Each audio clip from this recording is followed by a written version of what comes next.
So folks, we are going to do a NAT lab, and what I'm going to do first is we're going to pretend that router 2 here, router 2 is our enterprise router, our corporation router.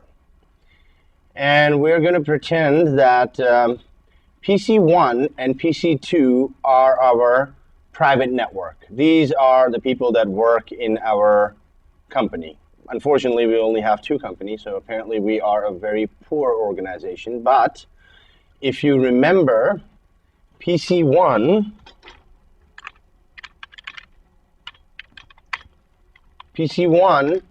has an IP address of 10.10.10.1, which falls within the private range.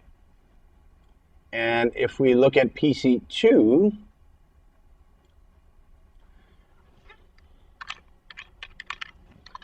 if I can type UNFIG, PC2 has an address of 10.10.10.2, which again is in the private range. Our default gateway for both PC1 and PC2 is 10.10.10.254, which is the sub interface residing here, connecting the PCs on router 2. So if you look at our do show IP interface brief, it's that trunk between router 2 and switch 8. This sub interface on router 2 is our default gateway for PC1 and PC2, which is connected here to switch 8. And I just demonstrated that PC1 and PC2 can ping this sub interface, which is their default gateway, to the outside world. Now, router 2, I believe, is still running OSPF. Let's check. Do show IP OSPF neighbor. And so is router 4. I'm going to remove OSPF between, so no router OSPF 100. So if I do execute the command do show IP protocols, I should not be seeing this. I removed OSPF, show run. Let's see if I got rid of it from my running config. No, I didn't. So no router OSPF 100, show IP protocols, and I don't see anything. OSPF is gone. And let's get rid of it from router 4 also. Router 4, we're going to pretend is our internet service provider router, or our service provider router. So no router OSPF 100. Let's check show IP protocols, and I don't see anything. The reason I'm doing this is because between your router and router 4, you're never going to run an IGP or an interior gateway protocol. The protocols we have covered, Route Information Protocol, EIGRP, Enhanced Interior Gateway Routing Protocol, and OSPF, standing for Open Shortest Path First, are all considered interior gateway protocol that organizations use interior to themselves. With your service provider, between router 2 and router 4, you will either do static routing, or you will run another protocol called Border Gateway Protocol, or BGP, which is part of your CCNP exams. So right now, just to make this real, I got rid of OSPF, or the interior gateway protocol, between router 2, which is our enterprise router, and router 4, which is going to simulate our ISP router. So let's go configure NAT. Now remember, folks, that our private address range is 10.10.10.0/24. This is our private. And we are translating to 190.10.10.0/24. This is going to be our public range. So let's put that aside for a second. Let's log into router 2. Go to config mode by saying config terminal, config T.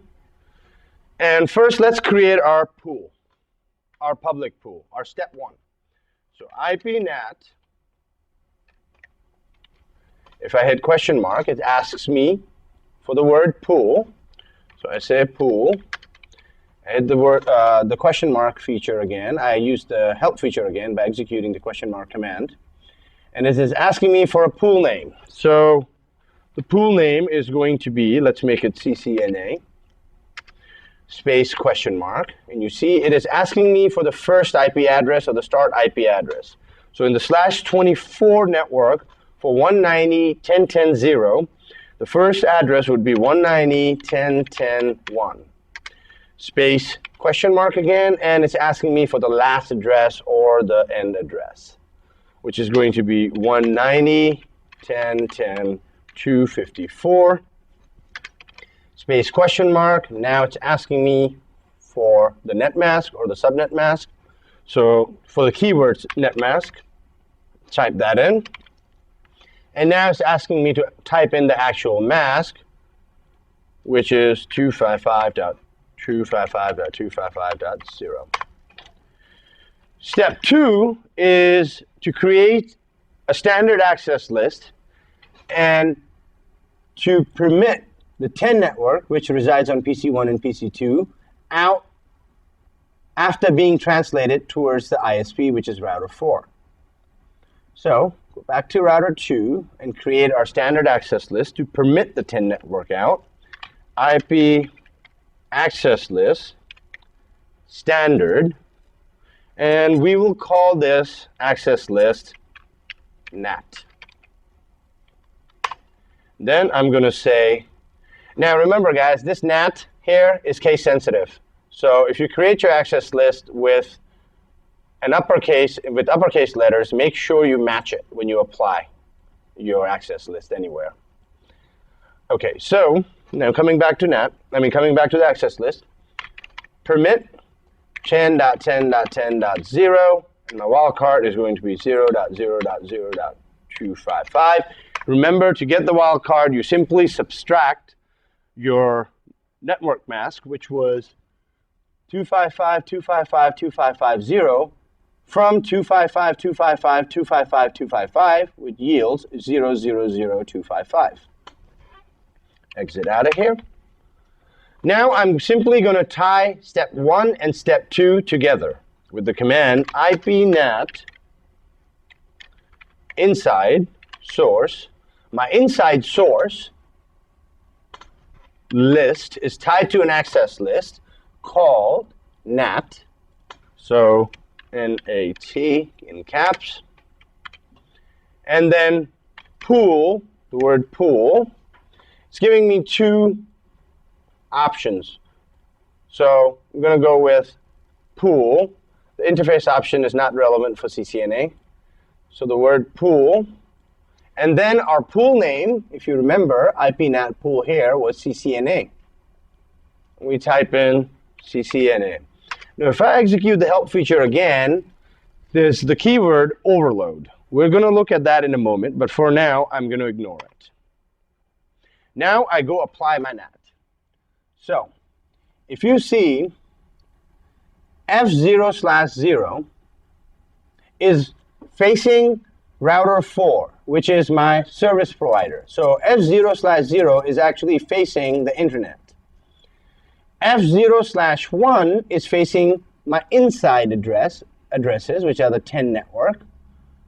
So F0/0 is my outside interface, F0/1 is my inside interface. So let's go into F0/0 first. Fast Ethernet 0/0. And say IPNAT, since this is my outside interface, I'm going to tell it that you are going to be the outside facing interface.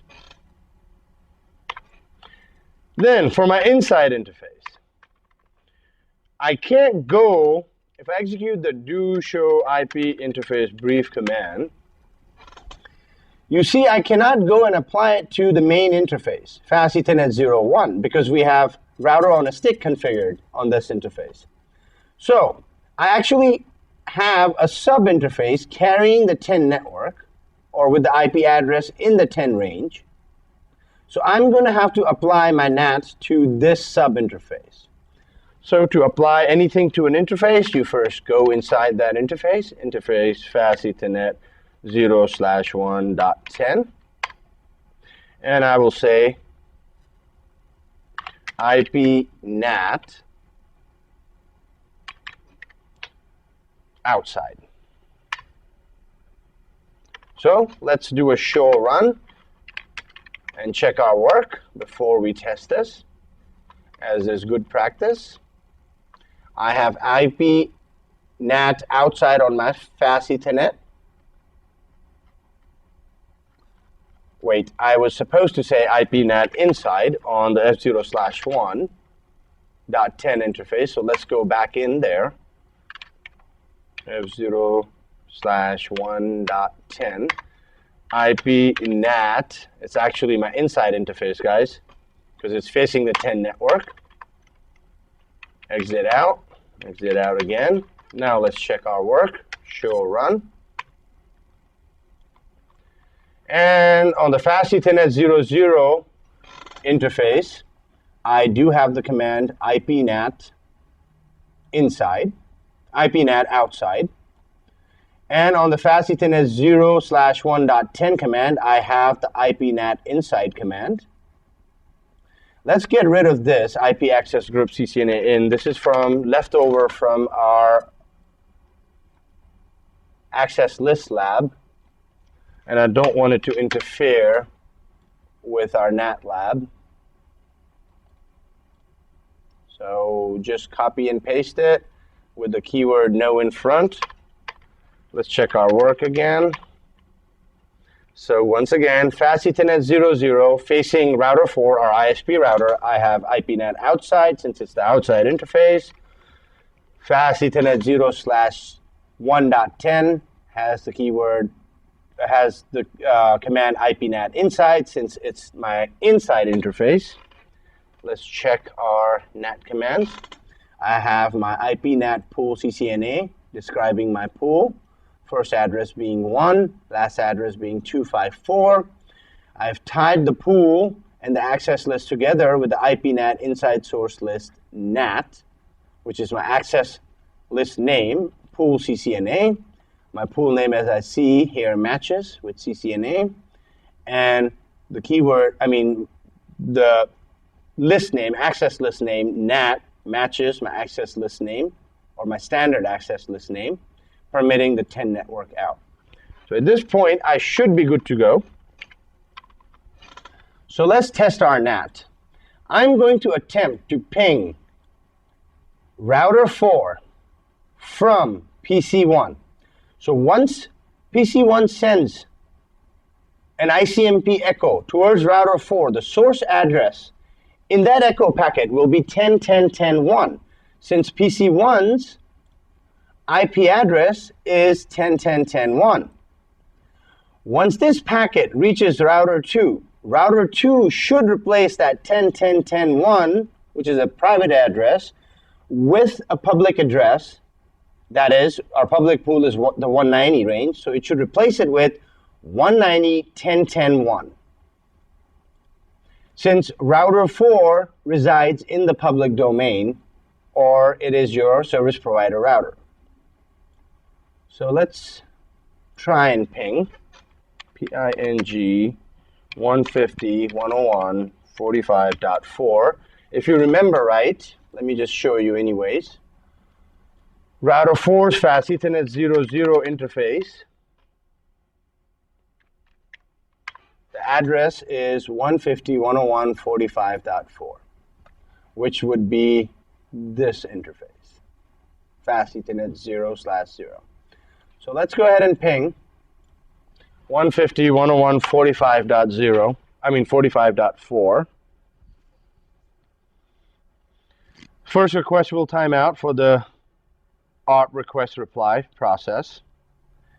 And the second request is also timing out. Let's try this again.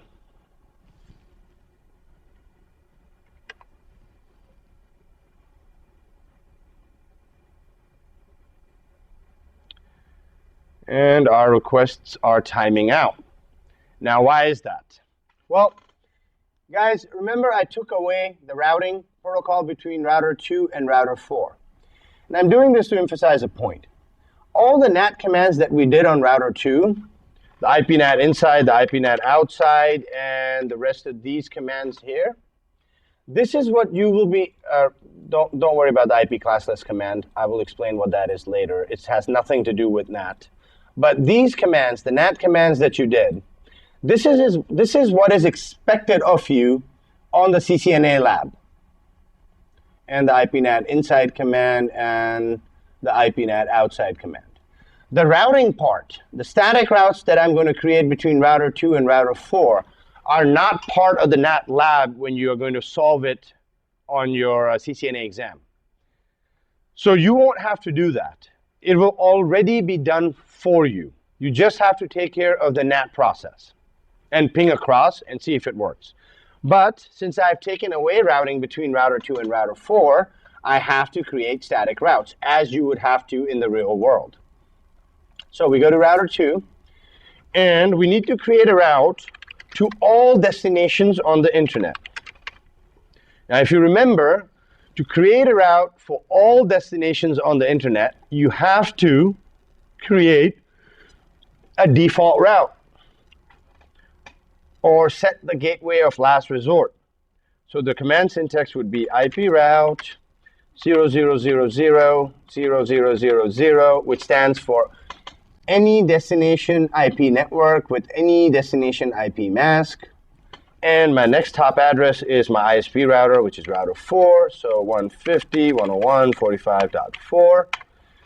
And let's check our routing table, do show IP route. Well, I can clear this up by adding the keyword static. And you see that we do have a static route configured on router 1, and our gateway of last resort is set to go through all traffic going anywhere, destinations that don't exist in my local routing table, to 150.101.45.4. Now I need a route back from router 4 to router 2. Now think about it, guys. Will I create a route back pointing to the 10 network? The 10 network essentially is not visible to the outside world. So I cannot create a route back pointing to router 2 towards the 10 network. I actually have to create a route to what the outside world sees, which is the public network. So I will say IP route, and our public network was 190.10.10.0, mask was /24, and I point this to F00 of router 2. Check to see if my route exists, to show IP route static, and yes, it does, and it is pointed to router 2. Router 2's F00 address being, let me show you, do show IP interface brief, being the 150.101.45.2 address. Now let's go see if PC1 will ping router 4. So just up arrow key to bring back the command, and it works. Let's make sure PC2 can also ping so we can see more than just one translation. And you see it also works. Quickly go to router 2, because in Packet Tracer sometimes these translations time out. Show IP NAT translations, and here we go.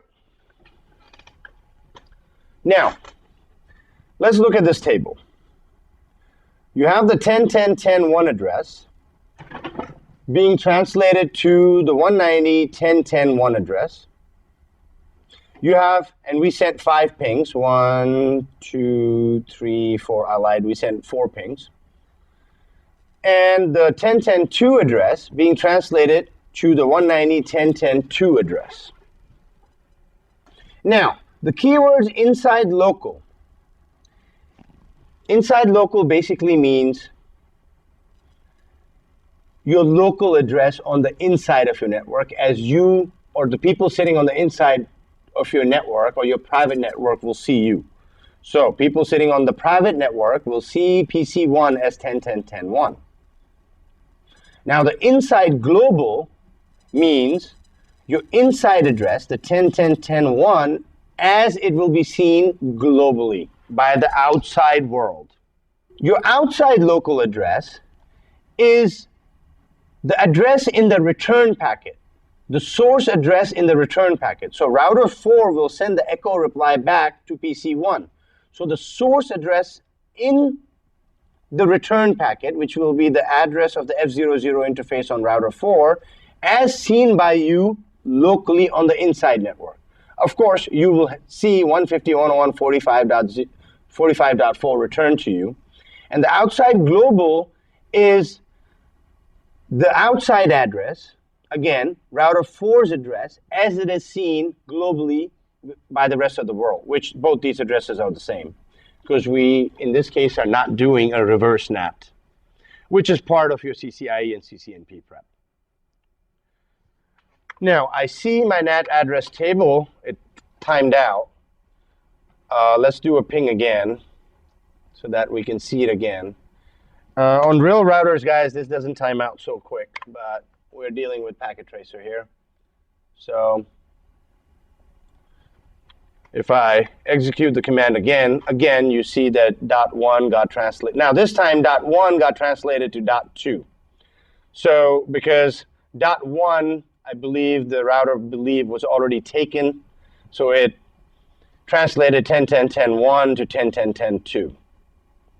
It doesn't always work out perfectly with these translations. You just go with the next available address. Now I want to clear my IP NAT translations, and then I believe there's a star at the end, and that's the command if for any reason I want to clear out my translations. So if now I say show IP NAT translations, I won't see anything. This concludes network address translation.